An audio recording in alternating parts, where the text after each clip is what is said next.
Se ser mãe nunca foi tão desafiador, imagine então ser criança. Hoje, a infância virou sinônimo de necessidade de ajuste, de necessidade de correção. E o brincar virou sintoma que precisa ser controlado. Se a criança é calma, ela precisa se movimentar. Se a criança é agitada, ela precisa se acalmar. Se a criança fala muito, ela precisa parar de falar um pouco. Se a criança fala pouco, ela precisa começar a falar mais. Se a criança imagina demais, ela precisa ter foco. E se a criança é focada demais, ela precisa variar, imaginar e viajar um pouco. É como se sempre tivesse algo errado que precisa ser arrumado. Mas será realmente que tem que sempre ter algo para arrumar? Será que tudo que uma criança faz pode ser considerado realmente uma coisa a ser arrumada, um problema, um sintoma? Ou será que você é que está observando uma coisa e está entendendo de uma forma o que na verdade é só o cérebro dela se amadurecendo e aprendendo e se desenvolvendo? Ou então, será que esse comportamento que ela está fazendo que te incomoda ou te traz preocupação, na verdade é uma resposta dela? Uma resposta à forma como a rotina dela está estruturada ou desestruturada, ou ao ambiente em que ela vive, ou até a forma como os adultos ao redor do seu filho ou da sua filha interagem com ela, né? O comportamento de uma criança é, na verdade, o resultado de milhares de interações, de milhares de coisas que acontecem, tanto no corpo da criança quanto ao redor da criança todos os dias. E isso que acaba alterando a forma como a criança se comporta, também é influenciado pelo que ela brinca, com que frequência ela brinca, se o que ela brinca de verdade responde ao que o cérebro dela está precisando, ou se essas brincadeiras, essas interações alimentam outros caminhos, digamos assim, de desenvolvimento ao cérebro dela. Hoje eu quero falar um pouquinho sobre isso, sobre o quanto tem se tornado cada vez mais frequente essa voz, esse discurso de que a gente precisa ajustar algo nos nossos filhos. Eu gosto muito de pensar que nós, adultos, precisamos sempre olhar para a forma como os nossos filhos interagem e entender que as coisas que acontecem que não estão de acordo com o que a gente considera adequado podem, na verdade, ser culpa de outras coisas e não da criança. Eu sempre gosto de olhar algum acontecimento e pensar, foi culpa da criança? Então eu vou dar um exemplo de algumas coisas que me fazem pensar dessa forma. Tem alguns dias da semana aqui em casa que a gente chega mais tarde, a gente chega bem pertinho do horário do jantar, e os meus filhos vão na rotina bem assim, no limite do cansaço deles. E aí nesse dia que a gente chega, é um dia que eu e meu marido, a gente precisa estar um pouquinho mais, a gente precisa ter um pouco mais de paciência. Por quê? Porque nesses dias são os dias que é comum que os nossos filhos estejam mais emotivos, chorando, encontrando crise em qualquer coisa. Daí é o dia que você serve o creme de milho em cima do arroz, e aí eles, eu não queria em cima, eu queria do lado. Aí a criança chora, aí o outro pega a garrafa de água do outro, aí o outro chora, aí o outro esbarra, aí o outro queria sentar perto de mim, aí o outro queria sentar perto do pai, aí o outro queria não sei o que, e tarará, tarará. Tudo isso acontece nesse dia, por exemplo, porque meus filhos estão cansados e porque eles já estão no limite da fome. E aí, nesse dia, a gente tem que sempre pensar, a culpa desse comportamento não é dos nossos filhos, é do cansaço e da fome. Uma vez que eles comem, uma vez que as coisas acalmam, eles passam, muda a versão deles. E eu e meu marido, a gente tem isso muito claro. Isso é uma coisa que eu sempre falo, de quem foi a culpa mesmo, né, dessa situação incômoda, digamos assim, na rotina. Por quê? Porque a gente tem uma tendência, ultimamente tem tido essa tendência, né, entre os adultos, de preservar o bem-estar do adulto. Eu acho que é muito importante isso. É legal a gente preservar o bem-estar do adulto. É interessante a gente ter esse olhar, né, de autocuidado. É importante, mas assim, dentro do processo de criar uma criança, você precisa entender que você vai sair da sua zona de conforto muitas vezes no dia. E o grande problema da situação é que o adulto muitas vezes não se coloca numa posição em que ele está afim de ser tirado da zona de conforto dele. Então vamos lá. Uma criança, que é uma criança que é muito agitada, ela vai tirar aquele adulto da zona de conforto dela. Então, no lugar do adulto ter um entendimento de que não é a criança que é o problema, né? O problema, na verdade, é que são dois seres humanos em fases distintas de desenvolvimento e eles precisam coexistir. Enquanto não tiver esse entendimento, o adulto vai ficar problematizando o comportamento da criança, porque aquilo gera um certo desconforto para ele. Então, o adulto precisa estar a fim de sair da sua zona de conforto para entender que você está coexistindo na rotina com um ser que está em outra fase de desenvolvimento da sua. Então, por isso que às vezes a gente pega muito essa linha do problematizar a criança, porque conviver com uma criança te tira da sua zona de conforto, é óbvio. Mas assim, será que de fato tudo que a criança está fazendo é realmente uma questão, algo a ser ajustado, né, aparado, alguma aresta que precisa ser aparada, ou é só o seu filho se desenvolvendo, é só o processo de amadurecimento do cérebro dele? Sabe, a gente precisa parar para analisar isso, que às vezes isso só quer dizer que o seu filho está passando por uma fase de desenvolvimento que demanda mais movimento, demanda mais fala, ou demanda menos fala, ou demanda mais foco, ou demanda menos foco, né, e mais variedade. A gente precisa ter essa flexibilidade para entender isso. O comportamento de uma criança, ele é o resultado de várias coisas. É uma combinação, na verdade, da rotina dela, do ambiente dela, do estágio neurológico, do estágio de desenvolvimento que ela está, dos estímulos que ela recebe, da forma como ela é percebida pelos adultos ao redor dela, das brincadeiras que ela pratica, das atividades que ela pratica. Tudo isso influencia muito na forma como a criança interage com o ambiente, com as pessoas e com os objetos. E é sobre isso que eu quero falar hoje, sobre como o comportamento infantil nem sempre precisa ser visto como uma questão a ser reparada. Às vezes a gente só precisa acolher e entender essa forma de interação, essas diferentes formas de brincar da criança. E é tão simples quanto só acolher, receber, saber entender e aceitar que é isso. Existe uma falsa ideia nossa de que a criança precisa estar ali naquele meio ideal, né? Ela não pode ser nem sol, nem céu, nem mar.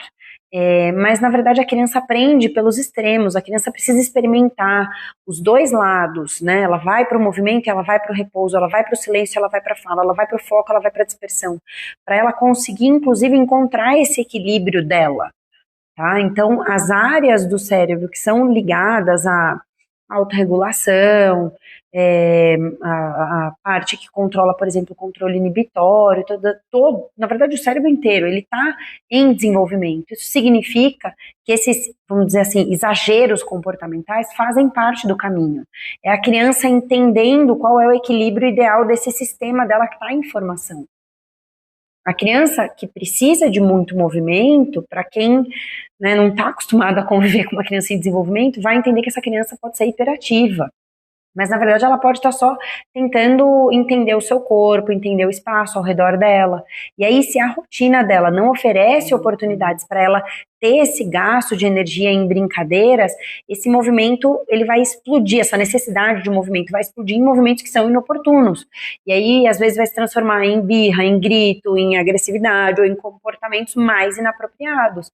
Mas é tudo uma questão da criança não estar atendendo a uma necessidade dela. Existe uma diferença enorme entre a gente entender uma criança que ela tem um sinal ali de desenvolvimento e uma criança que tem de fato um sintoma de alguma questão, né? Então, um sinal é um traço passageiro, e ele pode inclusive ser um traço passageiro não necessariamente causado por fatores externos, mas por uma questão do estágio de desenvolvimento que a criança está. E um sintoma, na verdade, é uma coisa que a criança repete em diversos momentos, não importa o que está acontecendo ao redor dela. Ela vai repetir aquele padrão, e por um longo período. E aí também tem uma coisa que a gente precisa entender, que é uma questão de organização neurológica. A gente precisa dar esse tempo para a criança conseguir encontrar esse equilíbrio entre os dois extremos. Ela vai testar as duas pontas para ela entender qual é o ponto daquele eixo em que ela funciona melhor, com mais conforto. E aí, pra gente, às vezes é desconfortável quando a gente está presenciando a criança, quando a gente vive com a criança, nesse processo dela de testar os dois extremos e de encontrar qual é o ponto ideal para ela, porque o nosso cérebro já passou dessa fase, o nosso cérebro já amadureceu, ele já aprendeu o que ele precisava, ele já sabe qual é o ponto ideal dele, o equilíbrio dele. E aí, quando a gente encontra um outro cérebro que ainda está testando esses dois extremos, para a gente aquilo gera extremo desconforto. Só que a gente esquece o porquê que o cérebro da criança está fazendo isso, e a gente espera que ela já saiba fazer do jeito correto. Também tem um detalhe que a gente precisa entender, que ninguém é igual. Então, assim, não necessariamente o fato da sua criança ser um pouco mais agitada do que você significa que ela é hiperativa. Ela só pode ser mais agitada do que você. Às vezes você é muito calma e a sua criança é mais agitada. E aquilo te causa desconforto só porque é diferente de você. E aí, obviamente, aquilo vai entrar em conflito com a forma como você imaginava que a sua rotina ia ser. Só que aí entra o ponto em que você é o adulto e você tem que entender que você precisa ceder um pouco também e direcionar aquilo, essa energia extra que a criança tem, ou essa forma de funcionar, digamos assim, que a criança tem, que é diferente da sua, para um caminho que seja conveniente para a sua rotina e para a dinâmica da sua família. Você é o adulto da situação, você que precisa saber fazer isso. A sua criança não vai saber fazer isso, ela não vai saber falar: nossa, eu sou muito agitado, então eu preciso fazer um esporte para canalizar essa minha energia. Uma criança não vai fazer isso. Se a criança fizer isso, é alguma coisa muito curioso acontecendo, porque não é o comum, não é o natural. Quem tem que pensar isso, quem tem que perceber, quem tem que ter esse olhar, são os pais da criança, para perceber, poxa, nós demos as oportunidades na rotina. Para uma criança, estou dando exemplo do hiperativo porque eu vejo que é o mais comum, né? A gente, por exemplo, vimos que o nosso filho é hiperativo.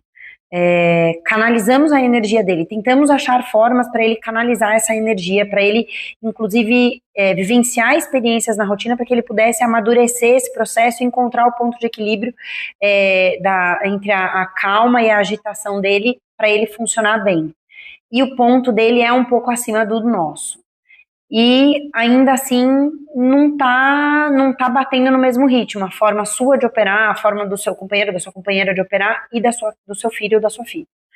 Então você, que é o adulto da situação, precisa encontrar uma forma de encaixar isso na rotina, de um jeito que seja bom para todos. Não adianta problematizar a criança só porque ela funciona de um jeito diferente de você. Funcionar de um jeito diferente de você não significa que ela é uma criança que precisa ser ajustada. Ela só é diferente de você. E cabe a você adaptar a rotina para que a dinâmica da sua família consiga funcionar com o seu jeito de ser e o jeito do seu filho ou da sua filha de ser. A sua criança não vai saber fazer isso, é você que tem que saber. Então a gente precisa começar a entender que, assim, o cérebro de uma criança de 4 anos, ele vai se comportar como o cérebro de uma criança de 4 anos, que tem muitas funções que ainda não estão amadurecidas e desenvolvidas o suficiente. E é óbvio que daí isso vai resultar em comportamentos que, no caso da criança, são 90% se traduzem em brincadeiras, que são para você inapropriados, ou que são inadequados, ou que estão fora do padrão. Então, vou dar alguns exemplos. Por exemplo, a criança que é muito agitada, ela tem uma energia física muito grande, né? A criança que corre o tempo todo, que pula o tempo todo, que sobe em tudo, escala em tudo, ela é uma criança incansável. Se a gente oferece brincadeiras com movimento e com desafio motor para essa criança, e oportunidades e atividades para ela direcionar essa energia de um jeito positivo, talvez ali ela encontre a regulação que ela precisa.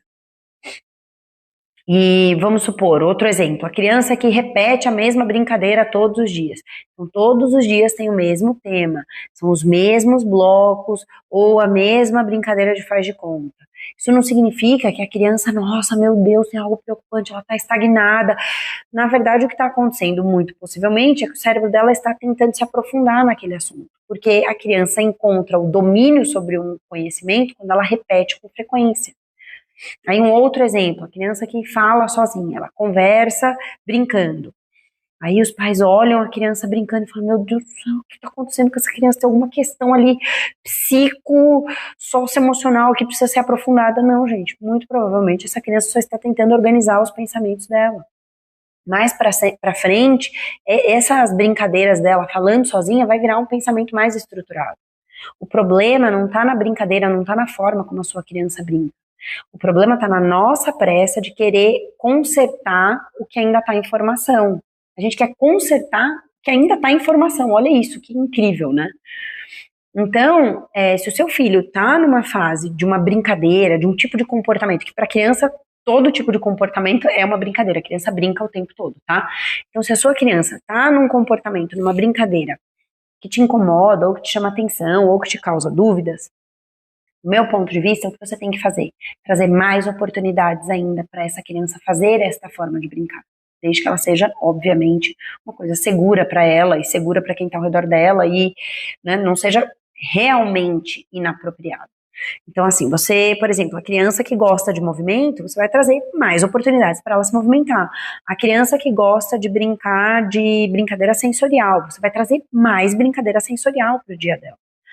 Por quê? Porque a ideia, na verdade, é você interpretar essa busca como uma necessidade de resposta.